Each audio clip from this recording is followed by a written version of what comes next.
This is about the future of humanity. All that we know is at stake. We need all of the innovation, all of the creativity, all of the energy of all of our best minds. The book is aimed at everyone who has heard the story that global warming is a serious, overwhelming problem and wants to know about the sequel. The sequel is one of hope. The sequel is one of ingenuity. The sequel is one where we save ourselves from ourselves by getting the end of the story just right.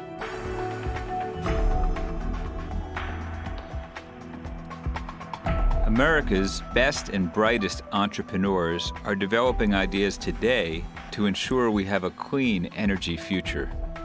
The idea that we could take sugar and use yeast to digest it into fuels. You can make the same chemicals that are in petroleum using yeast. The idea of blending silicon into ink to print inexpensive solar cells.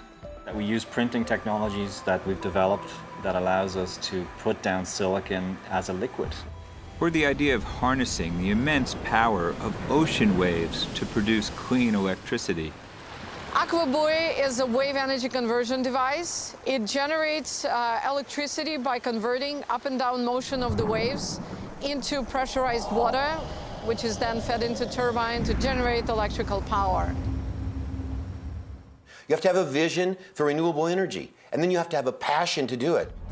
Bernie Carl has passion to burn. His Chena Hot Springs Resort in the remote Alaskan wilderness is a world-class proving ground for geothermal energy. Power from Chena's hot springs heats 40 buildings, keeps an ice hotel frozen in the summer, warms 2 large greenhouses in the frigid winter, and generates electricity throughout the year. Nature teaches us everything. Everything's provided for us. But people have to open their eyes. Why not do something that's right and make money at it? As an investment opportunity, the remaking of our energy infrastructure will dwarf the development of the personal computer or even the development of the internet, because this is a trillion-dollar market, a multi-trillion-dollar market.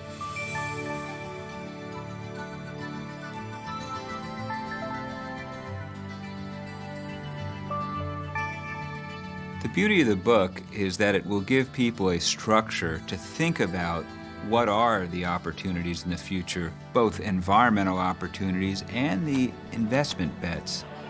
America has the ingenuity, the creativity, and the skilled engineers that can win this race in order to have a robust, wealthy, energy future and a healthy, thriving planet.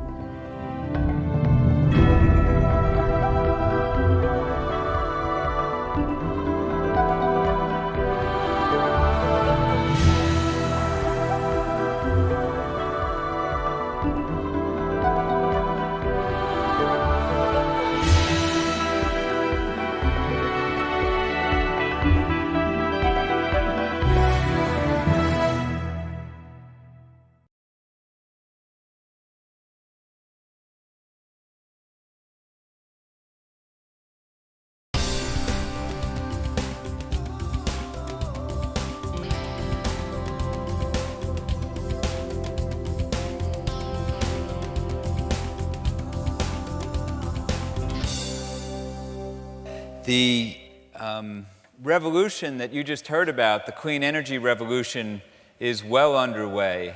It's now been a year and a half since our revised paperback book came out. And in that year and a half, we have the luxury to see what's been going on.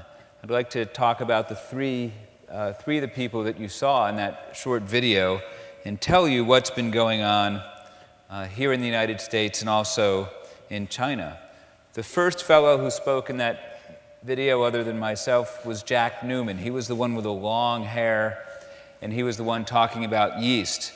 His company started because 3 PhD biochemists got together and figured out how to develop artemisinin, which is one of the few things that can cure malaria and the most effective cure. But the problem with this drug is it's been very expensive to manufacture. So he figured out with his partners how to trick yeast, well, not trick them, I guess, bioengineer them, to make this cure for malaria. And when they finished doing that and partnered with Bill Gates and the Gates Foundation to make this drug available in Africa for free, they then said, well, what should we tackle next? And decided America's dependence on imported oil would be a good one, and global warming would be a good thing to tackle. So then they figured out how to trick, bioengineer yeast into converting sugar into jet fuel or diesel or other petroleum products. And it's been, they've successfully worked on that. They're bringing the costs down in hopes of being commercially competitive.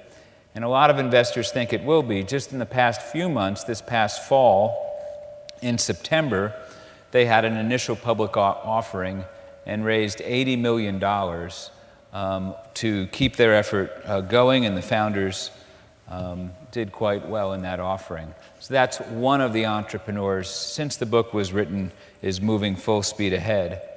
The Alaskan, Bernie Carl, who built that beautiful ice hotel, didn't tell you that the first time he had this idea to attract tourists to his resort, and he built the hotel, he kind of forgot that in the summer the sun comes up in Alaska and doesn't set. It gets kind of warm, and despite the tens of thousands of dollars he spent on ice carvers and ice, it melted. This, by the way, won him a lot of attention. Forbes magazine, one of the nation's premier business magazines, reported on this, but it wasn't necessarily the kind of attention Bernie and his new venture wanted. They called it the dumbest business idea of the year.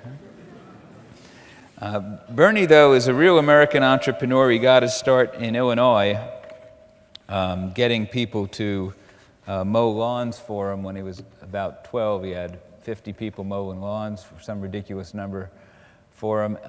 He wasn't going to give up, so he partnered with a woman named Gwen, who was an engineer, also completed the Iditarod a couple of times, this incredible race they do in the darkness in Alaska. And she and he figured out how to get enough energy out of geothermal energy to keep that ice hotel frozen at a reasonable cost all summer long, too.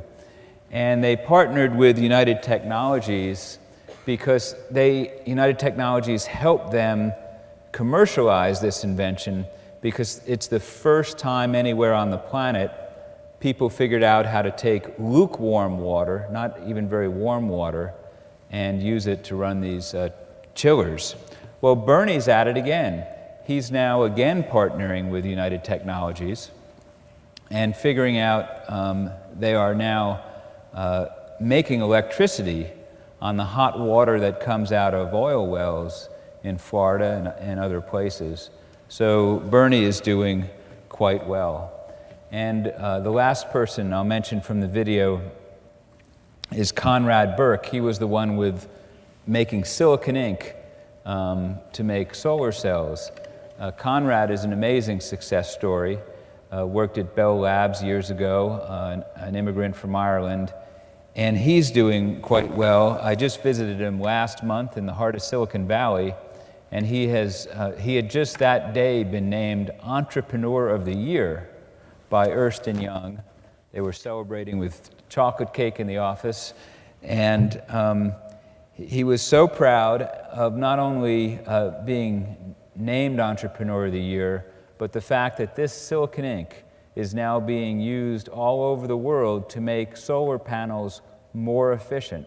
So it's being sprayed on solar panels, and it makes them 1 or 2% more efficient, which is a big deal when we're talking about taking panels from 16% efficient, able to convert 16% of the sun's light into electricity. If you can make that 17 or 18%, it's a big differential. And so he's getting a fee for each of the panels that are made from the companies that have contracted with him, like Yingli and Solar Fun and Jinko Solar and JA Solar, all huge, some of the world's biggest manufacturers of solar panels in China. And when you consider the fact that in the world 5 billion of these solar wafers are made every year, the potential for his business to expand is enormous. And things are happening here, things are happening in China, things are happening right here in North Carolina. If I could have the slide, here we go. There's 75 dots on this map, 75 dots right here in North Carolina of companies that are involved in the new clean energy revolution, not necessarily making finished products, many of them in the supply chain, and their products end up in highly efficient windows or solar panels or wind turbines. Here in North Carolina, just a couple. In Durham, there's Krupp Energy, which makes highly efficient LED lights. These lights use 85% less electricity to put out the same amount of light as an incandescent light bulb, which I think in our book, Miriam, we called a heater. A normal light bulb, we call it a heater that just incidentally happens to throw off some light. At 85% more efficient than an incandescent light bulb, it uses half the electricity of even a compact fluorescent light bulb. Krupp is an example of a company that exports these bulbs to China. So I don't know how many of you got to see some of the Summer Olympics the last time it was held in Beijing. I suspect most of you. You may remember the water cube or the bird's nest. The incredible colored lighting that they used to illuminate those stadiums were made here in North Carolina by Krupp. In Asheville, North Carolina, First Light Solar is a company that has a business in installing solar hot water heaters at big commercial institutions for the Navy and other things, and also involved in the creation of electricity. So this clean energy revolution is very underway here, around the world, in China. And one of the questions I hope we can talk about a little bit this evening is, what do we need to do in America to make sure we're getting the jobs and we're leading the way? And so I'll hand the podium to Miriam to talk about one of the things we need to do to get these innovations to scale here. Miriam Horn.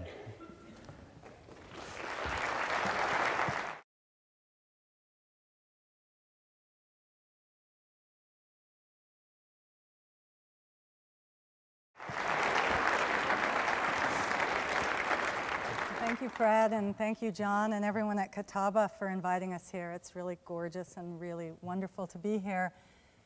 So, as Fred mentioned, these renewable energy technologies are really proving out faster than even we anticipated when we started work on the book. The price of solar has come falling incredibly fast, largely because of the Chinese entry into manufacture, brought the price down by half, and the volume has doubled just in the last year in terms of solar cell manufacture. The same thing has happened with the price of wind, again because of what Tom Friedman likes to call the China-India price. But we are quickly going to run up against a limit to whether we can deploy these technologies at scale, and that limiting factor is going to be the network that we deploy these on. We have an electricity infrastructure that is terribly antiquated. Most of the assets, from the power plants to the power lines to the substations, were designed to be in place for about 40 years. The average age of a substation transformer in the United States now is 42 years. It is past its sell-by date. It is also deploying pretty antique technology that predates the information revolution. So over the next 20 years, one way or another, we're going to have to spend about $2 trillion in this country to update our electricity infrastructure. And how we spend that money is going to shape our energy system in this country for 2 generations or more. So that means not only in the lifetime of the students here, but in the lifetime of your children, the decisions that we make over the next few years are going to determine whether or not we have the clean energy revolution that these guys have built all the component parts. The problem is we have to give them a network that is as robust and as flexible as the internet that can support all these amazing new energy applications. You know a lot of the challenges. Renewable energy is variable and intermittent. The wind and sun both go away. Right now, for us to use wind power and solar power at scale requires us to run backup fossil power plants, to keep them running all the time so that we can crank them up if the wind dies down, so that your lights still go on when you flick the switch. If we have intelligence in the energy infrastructure, if we have the smart grid that John made reference to, and that we're now working on to see deployed across the country and deployed in a way to really realize the promise, then instead of having to crank up a fossil power plant when the wind dies down, we have another option. We can actually turn down demand.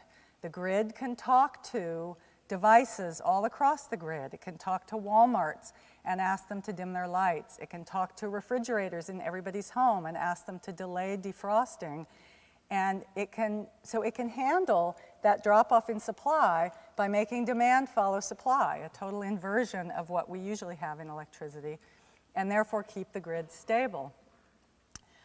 Putting information technology into the electricity infrastructure also allows us to deploy electric vehicles at scale.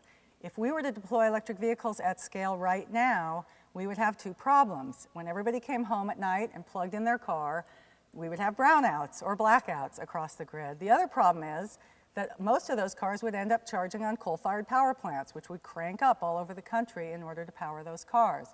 If we have brains in those cars, we can have them smart charge. When they come in and plug in, they'll talk to the grid, they'll negotiate with the grid. The grid will tell them when there's cheap energy on the grid and when there's low carbon energy on the grid, and that's when the cars will charge. The greatest opportunity in deploying this smart grid, and I should have started by telling you what we mean by smart grid, because the definition is still kind of in flux. When we talk about smart grid, we mean putting intelligence into the entire system, all the way from the power plant, through the power lines, into the substations, and all the way into buildings and every appliance inside that building that's operating. And that means that you can do a tremendous amount that you can't do right now. One of the things you can do is you can guarantee much greater reliability. If there's a problem on the grid like there was in 2003 when power lines sagged from heat and they touched a tree and we ended up losing power across about a third of the United States at the cost of hundreds of billions of dollars, the smart grid would have detected that problem and would have quickly cordoned off that part of the grid, and it would have isolated the problem to a very small area and kept the lights on everywhere else. So a smart grid will allow us to sustain reliability on the system and keep much higher quality power on the system. A smart grid will lower costs for everybody. I started to talk about the ways that you could take demand off. One of the most important times to take demand off is during peak hours. The curve of demand for electricity looks like this now. It goes, especially down here, when it gets hot on a summer afternoon, there are power plants that kick on and they only run about 100 hours a year, but they have to kick on because otherwise you guys are going to be really hot here and they need to get all those air conditioners fired up. Well, if you have a smart grid, when those air conditioners need to go on, you could turn off some other things so that you can actually smooth out that peak and take some of that demand into the night and run it on low carbon nuclear power, or out in Texas on wind power. So you can also save all the money that we're now spending to build those peaking power plants.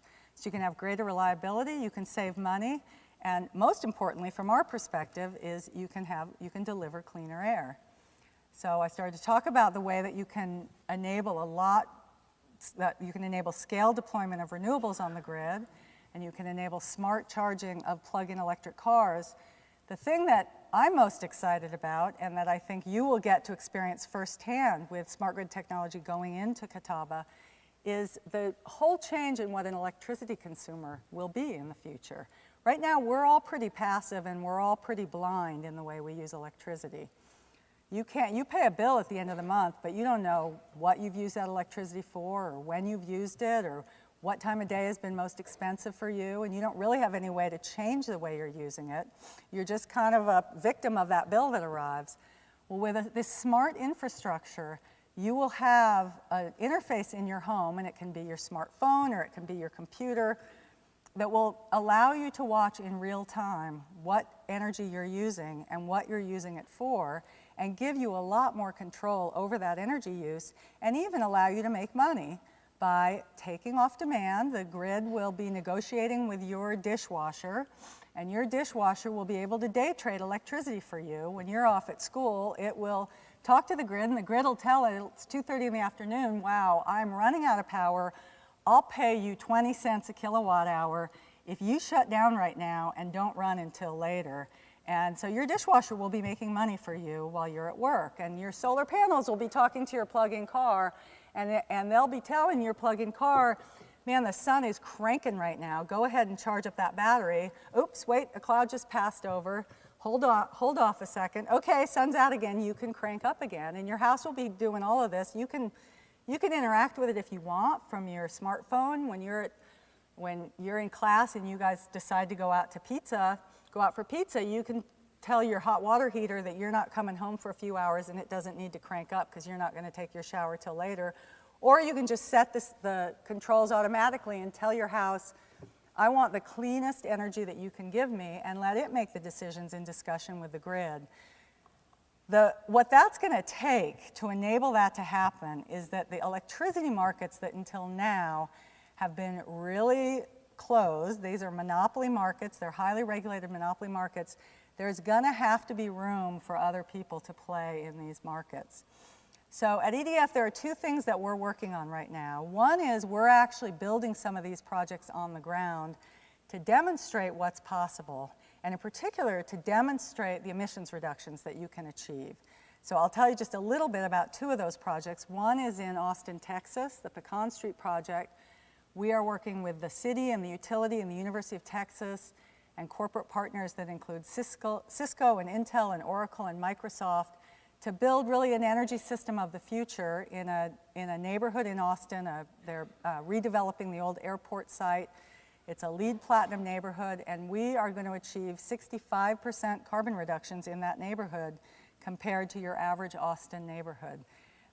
That's a really ambitious emissions reduction goal, but we are quite confident that we're going to be able to reach it because we are deploying all of these parts that I just talked about, the renewable energy and the plug-in cars and the home energy management systems, some batteries in the neighborhood, some solar hot water, everything you can think of.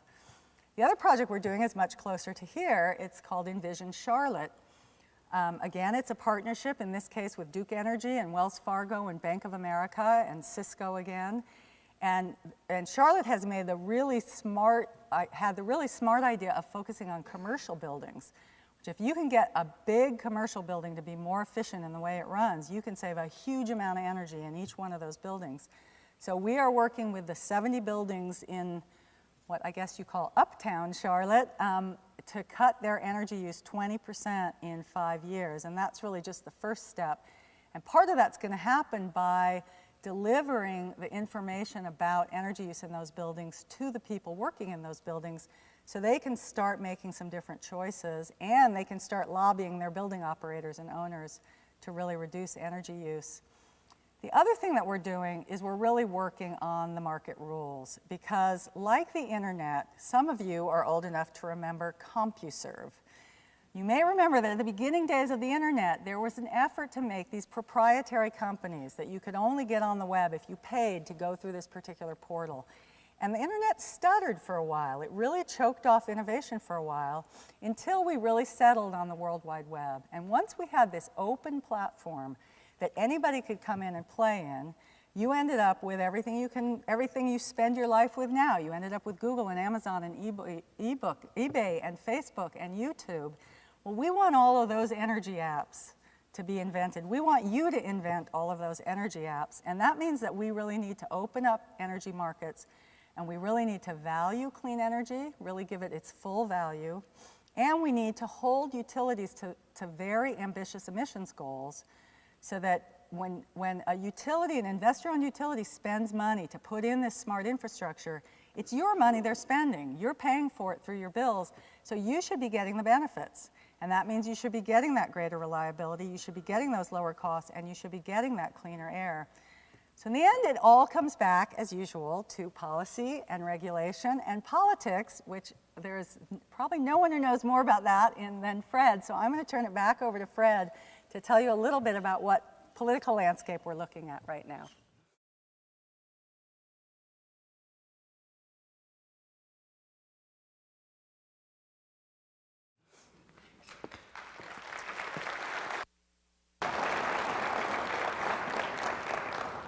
Thanks, Miriam. In the environmental world, the political landscape has changed a lot in the last year, and some good things have happened and some not so good. But let me give you a little summary of what I see and the opportunities I see. And first of all, say that when we talk about innovation happening and the United States really participating in the clean energy revolution, to maximize that, I think it's very important that we have the right government policies. China has figured out that by spending a lot of money and subsidizing these technologies, I think $750 billion, they can assume a leadership role. We can't do the same thing in America. We just don't have that sort of money, but we can do other things. Now, in 2010, we did not get an energy bill through the United States Senate. We got partway there. We got a bill on climate change and energy through the House of Representatives. We had enormous support from the business community, enormous support from many religious groups, labor unions, environmental groups, but we fell short in the Senate. Nevertheless, those coalitions that were put together, the education that there is a big business opportunity here to revamp our antiquated energy system, that education is still out there, and we need to consolidate those gains and move forward. One thing that happened at the end of the year, in November, was we had the biggest referendum ever on global warming policy. And that happened in the state of California, where a couple of oil companies petitioned to get a referendum on the ballot to ask the state to repeal California's global warming law. And it looked like a huge opportunity for the enemies of clean technology and the idea of doing something about pollution to succeed, because after all, in California, unemployment rates are at about 12%. So if ever a referendum to roll back environmental progress could succeed, that was the place. But we and many, many others in the business community, in the environmental community, in the religious community worked together, and we got more votes to keep California's global warming law on the books than any other proposition or candidate on the ballot, more votes than Governor Brown. We won by 61% to 39%. It was a landslide, a 22% margin of victory. So that was real progress, and really fought on the economic grounds of whether this would be good for California's economy or not. And it was particularly good to win that fight on those grounds. At the same time, in the last couple of years, there have been proposals to build 130 new coal-fired power plants around the country that have been canceled. And I think that's good in the sense that people are looking toward newer ways, cleaner ways, as opposed to a conventional coal-fired power plant that isn't fully clean and that doesn't sequester its carbon emissions. Another good thing that's happened, and we're just seeing the fruits of this right now as gasoline prices rise, is that the American automobile companies are positioned with a whole lot more highly efficient cars and even electric cars like the GM's Volt, as well as from foreign manufacturers, Nissan's Leaf, and a variety of plug-in hybrids. Toyota has just announced plans for a plug-in hybrid. Ford is going to be hiring back. They just announced last week 7,000 people to the manufacturing plants to make these cars in the Midwest. This wasn't an accident. This was the result of some good policy. In 2009, the officials from the White House and the Environmental Protection Agency and the car companies got together. It was called Car Talks. And they had their car talks, and they agreed on what the rules should be to make cars more efficient. And the car companies immediately started to retool. And so now this time, as gas prices go up, we are in a much better position to offer the cars that consumers want. At the same time in Cancun, the world came together for climate talks in December, and there was more progress than expected. Maybe that's because expectations were so low. We've learned to have low expectations for these United Nations-led talks. But there was progress made on tropical forest preservation, and that's a really important issue because of all the carbon that we put in the atmosphere, about 15 to 20% is due to burning our rainforests and peat bogs and the destruction of these areas. So that is kind of like energy efficiency, low-hanging fruit that surely we can be doing better there. And the world decided to do just that and is very near an agreement on those issues. Now, as we move forward, we're going to have some fights on our hands. In Congress, immediately, there are some folks who want to repeal and roll back the Environmental Protection Agency's authority, not only to regulate greenhouse gases, which the United States Supreme Court decided that they have jurisdiction over, but also some folks are asking to roll back the regulations and EPA's authority to continue to make progress on making our air cleaner in terms of sulfur and nitrogen and the conventional air pollutants that affect our health. In the last 20 years, when the economists have looked at the benefit to cost ratio of these things, they found that there's $30 of benefits for every dollar of cost. So this has been one of the best investments America has made to clean our air, compared to when I was a boy and visited Pittsburgh and other places. I didn't have to go to Pittsburgh. I grew up in New York, and the air was filthy.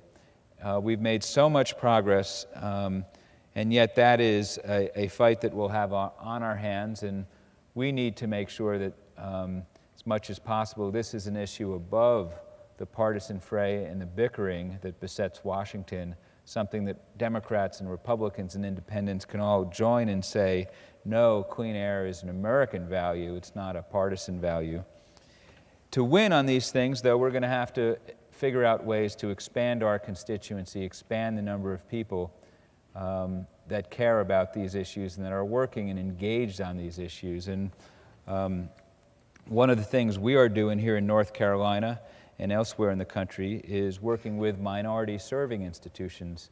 And Michael Regan, who's here today with us from the Environmental Defense Fund's Raleigh office, is leading our effort. In just a short time, we've worked with 3 universities in North Carolina and figured out ways that they can save $13 million by becoming more energy efficient. And we're proud, as John mentioned at the very outset of the evening, that an Environmental Defense Fund Climate Corps intern is coming here to Catawba this summer. We've had 52 of these MBA students spread out around the country in places like Cisco and other big businesses, and in every single case, we have found a massive amount of money that these businesses could be saving through energy efficiency. I know Catawba is way ahead of the curve and we're unlikely to find much here, but I hope we help out in some small way. But in some cases we've found as much as $30 million worth of net present value savings by implementing energy efficiency measures. So I guess I would conclude by saying that the clean energy revolution that was predicted by this book is here and well underway. And it's a revolution that can make our air cleaner and in doing so can make us healthier. It's a revolution that can create millions of American jobs. It's a revolution that can help free the country, lessen our dependence on imported oil. And it's a revolution, in my view, as an American, that for all these reasons, I think America is well positioned to lead because of our spirit as an entrepreneurial people, because of our innovativeness. And to me, and I hope to you, it's a revolution that you agree we've got to work hard to make sure that America does lead the world in making these new technologies come about and our world a better place. Thank you.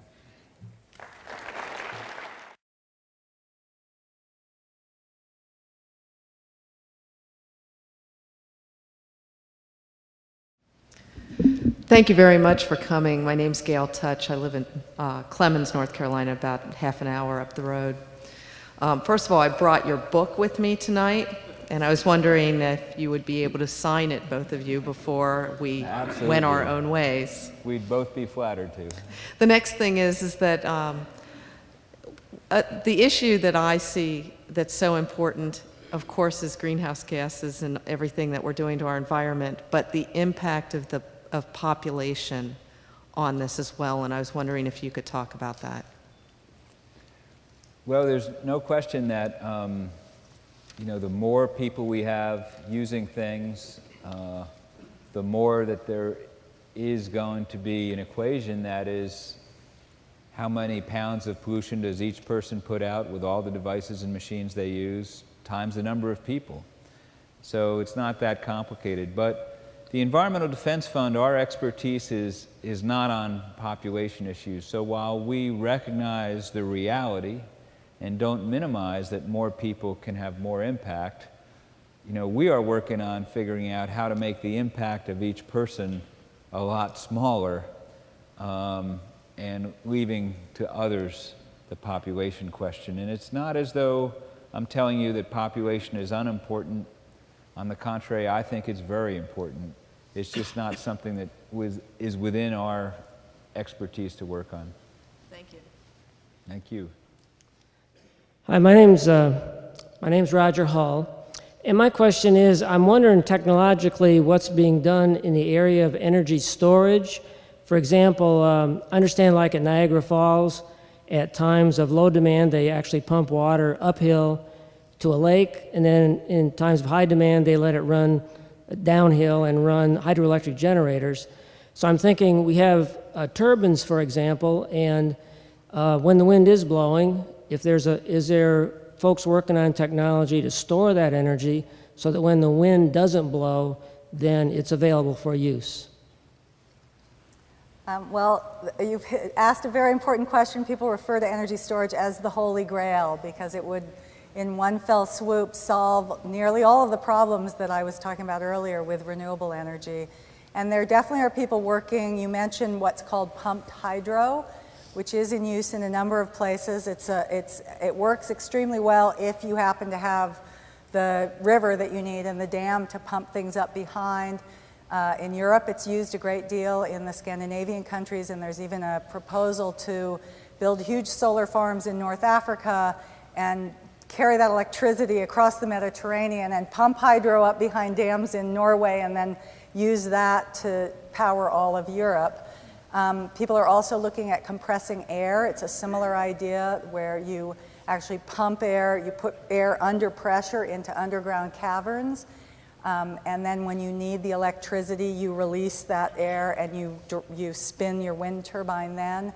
And there are people who are looking at thermal storage. It's actually a lot easier to store hot or cold than it is to store electricity. So if that's what you're really interested in, it makes sense to store it. So there's a company called Ice Bear that uses unused wind electricity at 2 o'clock in the morning to freeze ice and then runs the air conditioner by just passing the air over that ice the next afternoon.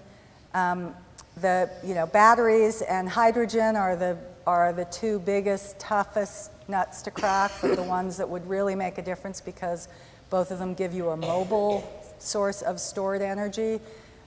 They remain really difficult, but there's also incredible innovation underway there. One of the people we write about very briefly in the book is a woman at MIT that trains viruses to coat themselves in metal and assemble themselves into very efficient batteries.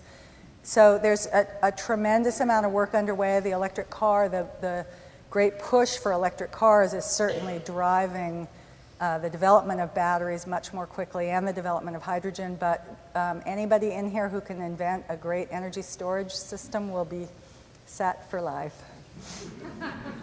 One of the side advantages of electric cars, if they begin to take hold in the marketplace, and of course it's a concern that the electricity be produced in clean ways and not dirty ways. Just because the car is clean doesn't mean the electricity was. But assuming we get more clean electricity and more electric cars, then many more of us will start having these batteries in our homes. And instead of having the utilities buying batteries, our own cars can get charged at night when electricity is cheaper and more abundant, and they become storage that, in a sense, you don't have to pay for a second time because the consumer bought it, and maybe the utility is paying the consumer to rent the battery and store the electricity there. So, that is another aspect. Hi, Miriam. Hi, Fred. For those of you who don't know me, my name is Devin Rogers. I'm a senior environmental science student here at Catawba. I think this is an interesting graph because it contradicts, I think, some of the rhetoric that was used to explain the denial of the EPA's regulation of some air. I don't know if it was greenhouse gases of cement factories, like the House, like very recently, like I don't know if they're trying to set a precedent, but they said that environmental regulation is essentially going to take away jobs. So I was just wondering if you guys could comment on why less carbon means more jobs as opposed to the rhetoric of that, which seemed to suggest more carbon equals more jobs. Well, there's so much work that needs to be done to transform our electric generating system and our industrial base into clean energy and cleaner sorts of ways to manufacture, that it's easy to see how many more jobs will be created. And we decided, a wonderful staff person at EDF, Jackie Prince Roberts, decided that it would be great to put it up on maps. So we have these maps you can go to on the web for any state and just see it and interact with this, find out what the name of each company is, where it's located, how many employees there are, and we're in touch with them to find out how they're growing. And it turns out it's one of the quickest growing parts of the American economy. But I can't sit here and deny that if we use less coal, that we will lose some coal mining jobs, and that is really important. And we need to figure out a fair and equitable way of dealing with that. And I also happen to think, however, that there is an opportunity for coal to be burned truly cleanly, to take out the mercury and the sulfur and the carbon, to sequester the carbon, to capture it and sequester it. And while I'm not sure that's true, I think our policies should not pick winners and losers, but should allow everything, including coal, to develop, and then whoever has the best solution that's clean, should be picked by the marketplace. This country is great at developing technology, but I wouldn't say that our government is particularly great at picking winners and losers. We tend to pick the losers. So I'd like to set a level playing field. Everyone needs to be clean, and then if coal can win that, if solar power, if wind, probably a whole range of things can win it, that's the answer we move to. And I would just add to that for those of you who might be about to enter the job market, the companies like, I could name a lot, GE, Cisco, Microsoft, Oracle, Google, Intel, Whirlpool, Best Buy, Walmart, all of them will tell you that some of the biggest bets that they are making now with their companies, the future profit centers that they see are in clean technology. John Chambers, the CEO of Cisco, says that it will be 1,000 times bigger than the internet in terms of a business opportunity for them. So there are a lot of companies making a bet on the future of this. There's also a lot of countries. China and South Korea have both decided that their best industrial policy, their best job-creating policy, is to make sure that they own manufacturing of clean technology. You know, when I talk about the government should make sure there's a level playing field, make sure everything's clean, as Miriam said before, in the electric industry, open up the market to whoever's got good ideas, as we did with telephones. When I say that, it's partly because even if government was smart enough to pick winners and losers, what tends to happen is whoever's got the most money hires the best lobbyists, and regardless of merits, their technology gets picked. We shouldn't have government doing that, in my view. You know, we should have performance-based standards and then let everybody compete.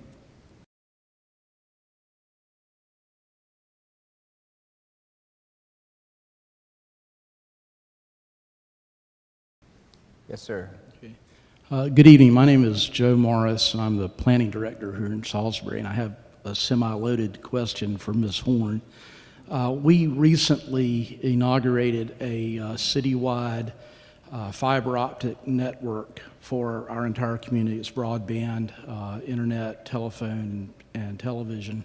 It has unlimited potential, and this particular system called Fibrant has already been installed at every address in terms of availability in our community. That's great. And the question, I suppose, is based on the experience in Austin and what you're doing in Charlotte with the downtown buildings, how quickly or what opportunities might there be to use a fiber optic network to implement a smart grid program on a community-wide, small city basis? Thank you. That's a great question. I think there's a lot. People are really starting to realize that these networks are all pretty much interchangeable. So the FCC has now gotten deeply involved in smart grid because and China too sees this as basically a twofer, that you build one network, or a fivefer, I guess. You build one network and it starts handling all of the communications you need, whether you're moving electronics or you're moving data, bytes of data, or you're moving light, that one network really can do all of those. Thank you. Yes. Hi, I'm Lisa Moore, and I'm an environmental science major here, considering doing a double major in bio.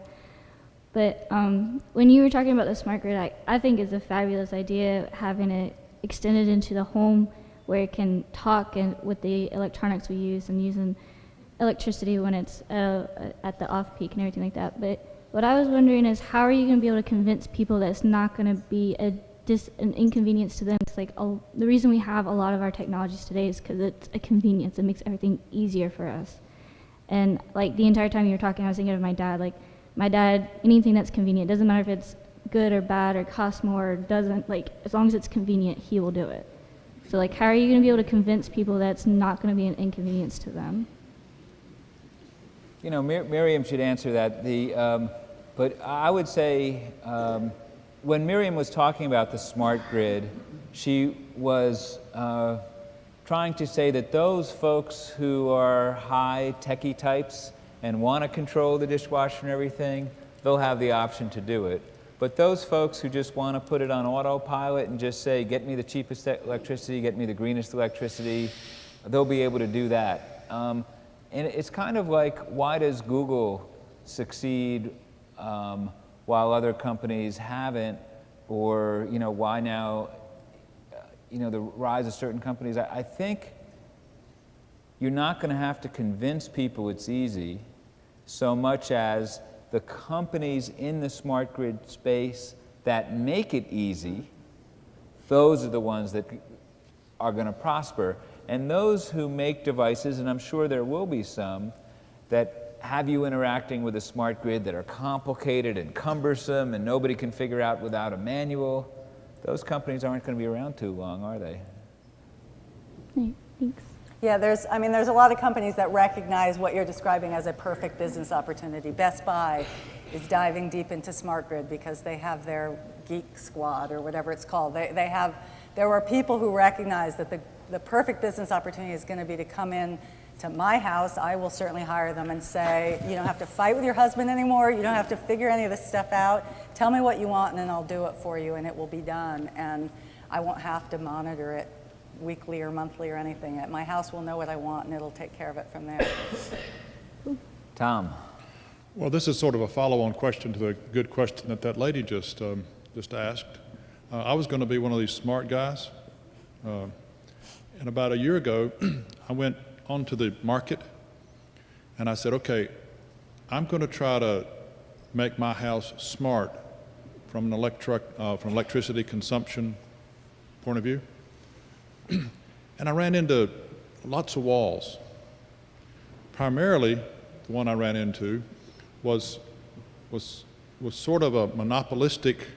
I live in Duke Energy's power sector, and if the product was not available, or if it were available, the product I wanted to install in my house, Duke was going to. It was in the press as going to give it away. So, and had to get on a list that's as long as from here to Charlotte. And so there's a whole lot of, I spent a lot of time in it. I tried. And I'm a technology kind of guy. I run a software company. I was going to program it, get some of my people to program it and do all this. And I just kept running into roadblocks. Yeah. And so how are you going to fix that, Miriam? Well, Michael and I spend a lot of time talking about this because certainly it is different working in a vertically integrated market, a traditional market like the Southeast. And part of the reason that we got really excited about the Envision Charlotte project was a way to help us figure out how you create some room to move in a market like this and create some opportunities. That project, the first question that Michael and I asked Duke was, okay, are other people are they going to be able to get in here and offer services to these building owners? And the answer had to be yes, or we weren't going to participate. So there is a lot more work to do to sort of lever open some of those other opportunities. Duke, to its credit, has been a leader itself in looking forward in smart grid and in even thinking about how it's ultimately going to have to reinvent its whole business model, that it can't hang on forever to every last kilowatt sale. And so it's talking about, Jim Rogers at any rate will talk about this idea of a whole different business model for a utility where they don't sell you kilowatts anymore, they sell you energy services. And you pay a monthly bill and they give you everything you need from energy, and then it becomes in their interest to have you consume as little energy as possible because you're paying the same price, whatever. So, And when they do that, they'll become the IBM of the 60s and the Microsofts of today. They own from start to finish. I don't want that. I want the Google kind of world. Mm-hmm. Right. I wouldn't say hold your breath, but certainly they're at least behind the meter. So, where you get into the building in Charlotte, and in part because Charlotte really is interested in the economic development opportunities, and you can't really attract businesses into something if you're saying, well, Duke's the only one that gets to play. No one's going to bring their business, their startup, or create jobs in your community. So I just met with Duke yesterday, and we were talking about having a kind of expo in the fall to bring in all these energy service providers to show the building owners in Charlotte what Intel is inventing. Yes, sir. My name is Stan Thompson. I've worked with the University of North Carolina for the last 7 years to convene the international conferences on hydrogen railways. But the railway issue almost never gets to the public attention, so I wanted to invite you to include it in your programs so folks can realize that. This year, the railway system of Korea is hosting the 7th international one. Last year, the United Nations Industrial Development Organization hosted it in Istanbul, jointly with the Turkish State Railways. And back in 2007, John Ware here hosted it, and as a consequence of that, the University of Pisa now has a PhD program in hydrel technology, and coincidentally, the University of Birmingham in England has a hydrel PhD program now. The hydrel technology is the easiest, along with some of the marine applications, of the ways to use hydrogen, because many rail systems are closed, and so you can locate them close to hydro sources or other sources of renewable energy. The Danish organization planned to put in one big wind turbine and electrolyze enough water to run 2 commuter trains and not even be interconnected with the grid. So this is one of the easiest things that can be done, and yet nobody seems to know about it. And so if you'd like to comment on why that might be and maybe do something about it, I'd be very grateful. I'm having the hardest time hearing from that mic. Yeah, that mic, that I am mic is- having a hard time hearing from that mic too, but were you talking about railways? Yes. Yeah.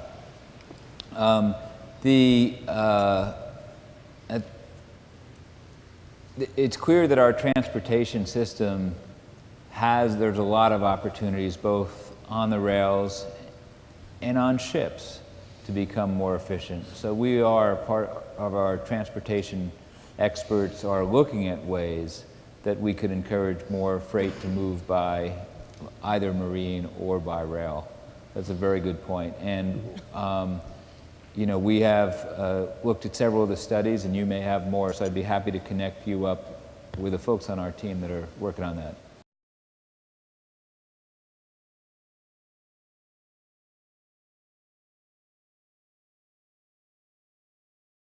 What he just asked was about taking hydrogen and using it as a means for generating electricity.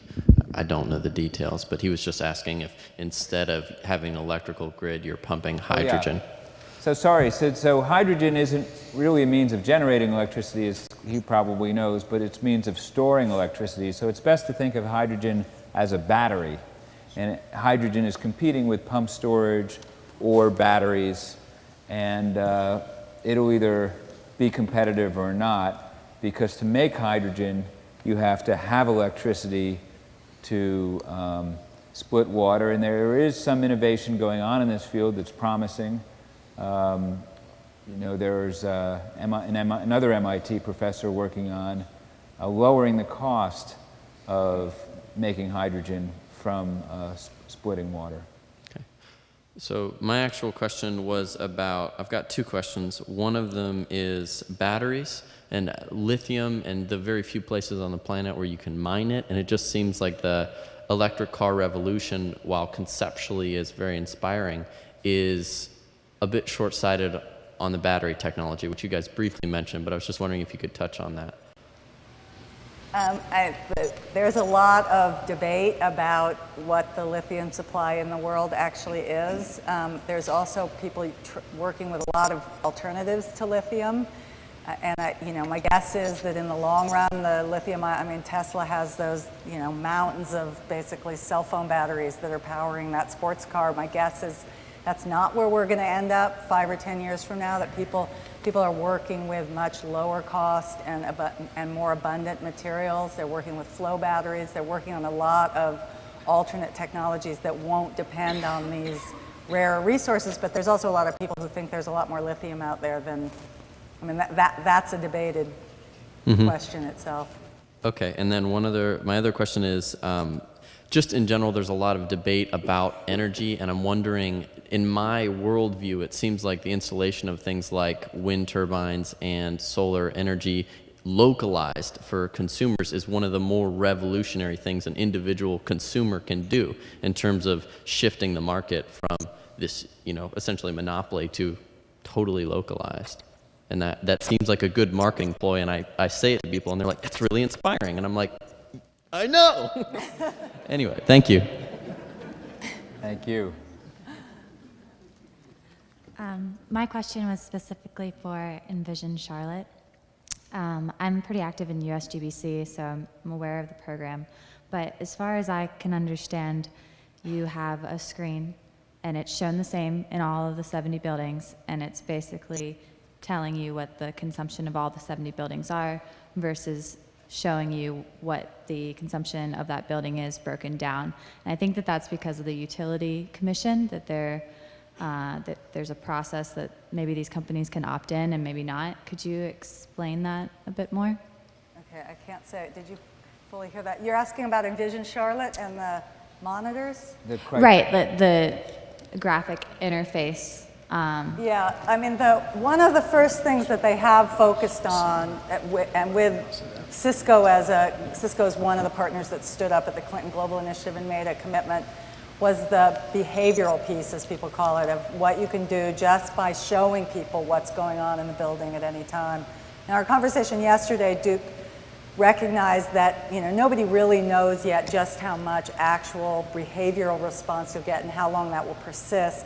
Their view is that really the behavior they're looking for is to mobilize the 80,000 people that work in those buildings to care about what's going on in their buildings and to become themselves a kind of advocacy force for change in those buildings. So the first step that they have talked about and made public are these monitors that will be in each building lobby so that people will be able to see in real time what the energy usage is. But that's really just the first of many steps. Right. What I asked specifically was that you can only see what all 70 buildings are consuming collectively versus seeing specific components and systems for the building that you're in. And I helped start an energy monitoring system in a dorm at NC State. We did competition, and it was very behavioral driven.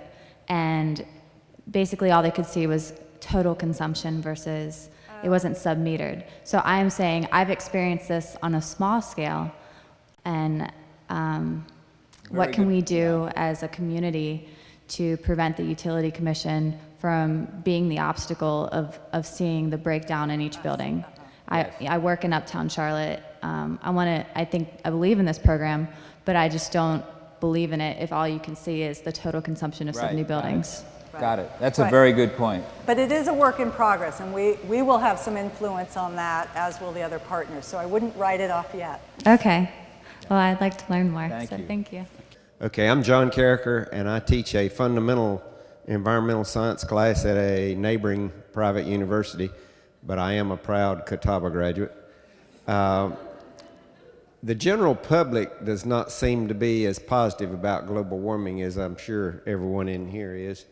But so how much damage did the emails that leaked out a year or so ago that stated that some scientists had doctored their data to make global warming look more positive? And then has Vice President Gore, has his lifestyle over the last year or so sort of caused him to lose a little glamour in terms of championing global warming? Well, good question. I think, in terms of the general public, I think we've got to make the case that this is good for America because it'll make our air cleaner. It's good for America because it'll lessen our dependence on oil. It's good for America because it'll create American jobs. And as to global warming, I think what we've got to say is I believe in global warming, but even if you don't, or others don't, if it turns out global warming is real, in addition to all those other good things that will happen by moving to clean energy, we will also avert the worst catastrophe environmentally that the planet has ever known. And on that basis, when we talk to people, even people who are skeptical about the science, do come around. Your point about Vice President Gore, I very much understand. A lot of these complicated issues, and global warming involves science and is complicated and takes a few hours to really study up and decide what you believe. Most Americans don't have time to study up, so they take their cues from opinion leaders that they trust. And in our country, on a political issue, you tend to trust, if you're a Democrat, the Democratic opinion leaders. And if you're a Republican, you tend to trust the Republican opinion leaders, or some folks are independent and look for other opinion leaders. And when John McCain, for years, was our best friend in the United States Senate on this issue, actually we had a lot more support than we currently enjoy in the opinion polls.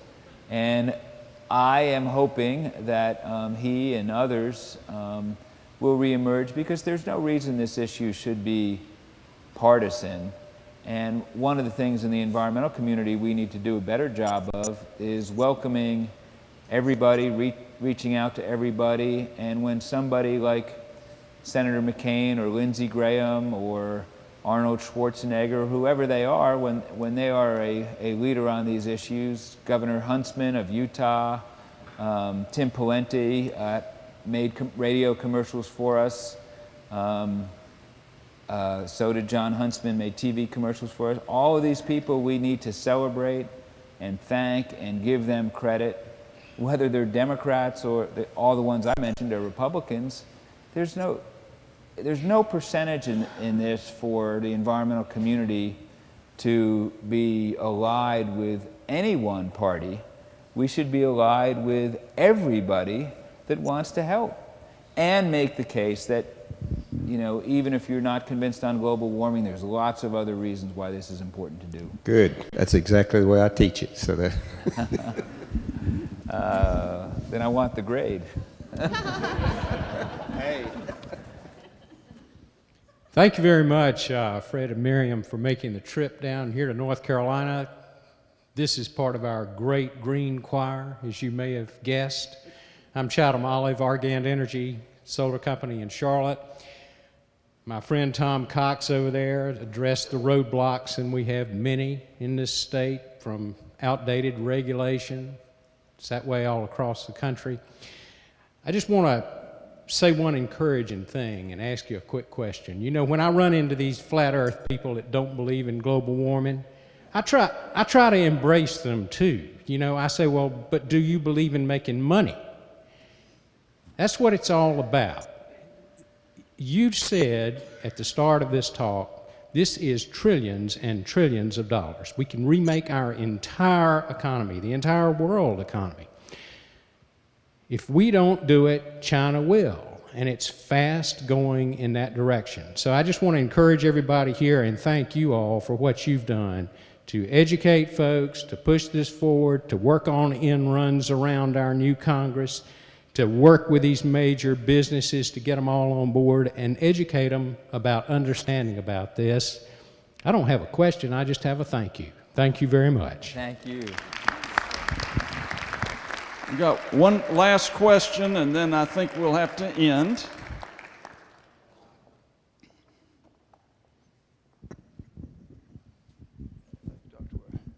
Hi, my name is Spencer Preston. I'm an exercise science major here at Catawba College. I also play men's soccer. My question is for you. As I was growing up, I always wondered where the trash on the corner of my street was going.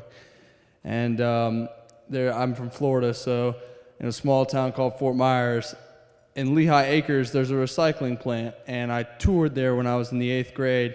They had this big monster claw that picked up tons of trash and dumped it and burned it, and then it was, made into energy. But that's kind of pollution. So I was wondering maybe if you could tell the crowd and myself where or what we're doing about the trash nowadays, if we're dumping it in the ocean, or how we're storing the energy that's created, and if it is green or not. Well, one of the things, of course, is, as the old maxim goes, to reduce the amount of trash, to reuse things that can be reused, and to recycle. But one of the most hopeful things I've heard lately is that a lot of cities in the country are beginning to have very positive experiments with a green bag. In other words, taking food waste and composting it, making it back into soil.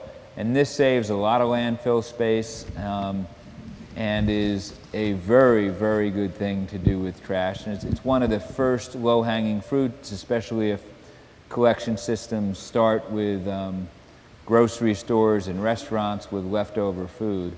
That's one of the most innovative items. I don't know that there's one-size-fits-all solution for this problem. It depends on the individual trash stream. It's got to be locally analyzed, but it is another important thing. And one very encouraging thing is that thanks to the efforts of some leading companies, including Walmart, there's a lot less packaging now, a lot less excess packaging, and many, many more stores being willing to take back the packaging, which is really helping, but it's hardly a problem that we've solved. I'd like to close just by our part of the program. I see John coming up to do an official close, just by thanking all of you for coming and thanking John and the Center for their hospitality, and more than that, the great things that the Center does here at Catawba. You are so lucky. I visit all over the country, and there's very, very few places that are as important and interesting and exciting as what you've created here at Catawba College. So thank you, and you're lucky to have the Environmental Center here.